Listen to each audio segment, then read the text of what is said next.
Hey everyone, welcome back to the channel.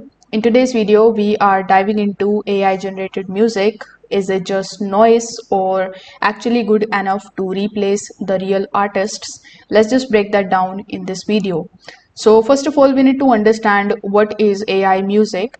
So AI generated music is actually created using machine learning models that analyze the patterns in the sound, rhythm and lyrics. You can see over here I'm currently on suno.com, which is one of the most popular platforms for the AI music generation. So we have some other tools like Udio and Google's Music LM that can now generate full songs with vocals, with instruments, and even lyrics in just a few minutes. Now you just give it a prompt like a sad love song with the piano and the female vocals, and it is going to produce a track instantly for you.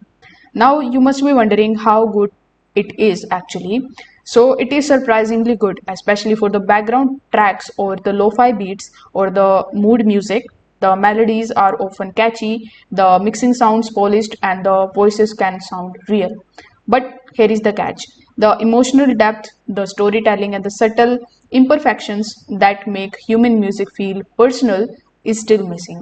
It is great for content creators, not quite there for the soul stirring art. So AI music in 2025 is amazing for fast, affordable production, but not a full replacement of the human creativity yet. So think of it as a tool, not a threat. So if you have tried AI music, you can tell me your thoughts in the comment section below. Thanks for watching this video and I will see you in the next one.